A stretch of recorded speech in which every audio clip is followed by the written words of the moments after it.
যদি একটা বাচ্চা ফট করে যেত কারেন্টের শর্টটা খাইতো বা কিছু হইতো স্কুলে কেউ দিলে গভর্নমেন্ট দিলে না পারার কেউ দিলে আমরা বুক খালিয়ে আমরা ওখানে মনীষা দিদি ওখানে আইছি আমরা সকাল 7টাতে আরম্ভ করছি কই ওখানে পর্যন্ত স্কুলে হেডমাস্টার হয়েছে না।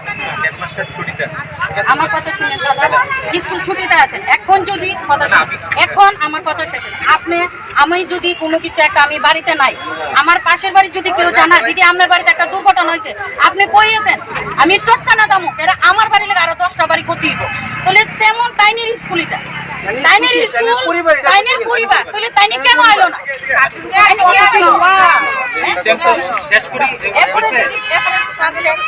এরপরে কোয়ার পরে করছে স্কুলের যে বিভিন্ন সুযোগ সুবিধা দেওয়ানোর কথা ছিল কিন্তু সেই তুলনায় আমার এই স্কুলের মধ্যে কোনো সুযোগ সুবিধাই নেই।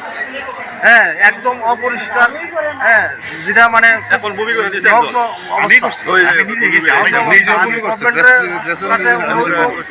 বিদ্যাজ্যোতি স্কুলে আমরা যাতে গরিব মানুষ এই স্কুলে সরকারি স্কুলে পড়াশোনা করে না লেখা বাচ্চারা দিছি সুযোগ পাইছি।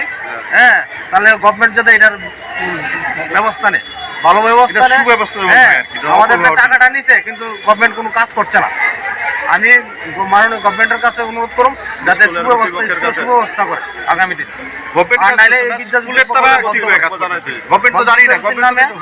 বিদ্যাজ্যোতির নামে একটা মানে কলঙ্ক হইছে না, ঠিক আছে। দেখছি যে স্কুলের ভিতরে তালা লাগাই পেয়ার করতেছে, তখন আমরা দেখছি ডাইরেক্ট কারেন্টের লাইন করে দিচ্ছে 8টা, 8:30, 9টার সময় ইয়ে হয় স্কুলে ছুটি, মানে তারা ইয়ে করে লেজার পিরিয়ড করে। লেজার পিরিয়ডে কোনো বাচ্চা যদি এখানে যদি কারেন্টের মধ্যে শক খেয়ে মরে তো এটা লাইবিলিটি কে নিবে। আমরা চাইতেছি যে এখানে মেলাটা টোটালি বন্ধ করা হয়। মেলাটা যেমন গভর্নমেন্ট অনেক জায়গা আছে, আয়তুল মাহিমে করতে পারে, এখানে ইয়ের সামনে আস্তমাল মাঠ পুরো ফাঁকা আছে, এগুলো তারা করতে পারে জিনিস। আর এরপরে বিদ্যাজ্যোতি প্রকল্পের নামে তারা আমরা থেকে 1000 টাকা করে নিচ্ছে। বিদ্যাজ্যোতি প্রকল্প একটা প্রাইভেটের মধ্যে আমি যখন লেট্রিতে গেলাম আমি নিজে বুঝে পড়ছি আপনি লেট্রির মধ্যে মানে পেচ্ছাপ রুমে পায়খানা করবেন এগুলা ভিতরে দেখলাম পুরো স্তূপ। কারণ আমরা তো সবসময় আই না, দেখি না, আমরা জানি যে স্কুলে হইতেছে আমরা ব্যাপারটা দিন। আজকে যখন নজর পড়ছে তখন আইলাম আর কিছু সেটা এই অবস্থা দেখলাম। আর ম্যাডামরা কি করছে আজকে কিছুক্ষণ আগে নোটিশ যে যখনই যে দেখতেছে একটা গন্ডগোল হইতেছে বা কিছু একটা হইতেছে তখনই তারা একটা নোটিশ ধরেছে। তারা তাদের খবরটা আগিয়েছিল। আর স্কুলের যে বৃহস্পতিবার দিন আমরা স্কুলের যে প্রিন্সিপাল উনি কি বলে উনি খবরটা জানে, উনি আজকে এখনো অব্দি আসছে না, খবর দিয়েছে এখনো অব্দি আসছে না, ওনার কোনো দায়িত্বই নাই। যখন কে আছে না স্কুলের যে এখন যে মানে ইনচার্জ আছে ম্যাম আছে, ম্যাম কইতেছে আমি মাত্র খবর পাইছি।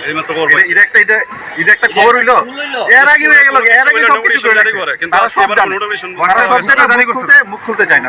হোয়াটসঅ্যাপ গ্রুপে জারি করছে। আগে বিদ্যালয়ে কোনো কিছু হলে হোয়াটসঅ্যাপ গ্রুপে আমরা পাঠাই দিত, আমরা সব দেখতাম স্কুলের পরীক্ষা টরীক্ষা রেজাল্ট যাই তো সব পাঠাই দিত। কিন্তু এই ব্যাপারটা তারা আমরা জানাইছি না, কে লেগে জানাচ্ছে এটা তারাই জানে। তারা আর কি ব্যাপারটা আমরা চাই যে স্কুলের সাথে কোনো রাজনীতির স্বার্থে না, স্কুলের স্বার্থে বাচ্চার স্বার্থে যেমন ওইটা তখন বন্ধ করা, মেলাটা যেমন বন্ধ করা, এই আমার আবেদন। গভর্নমেন্ট যে রাজ্য সরকার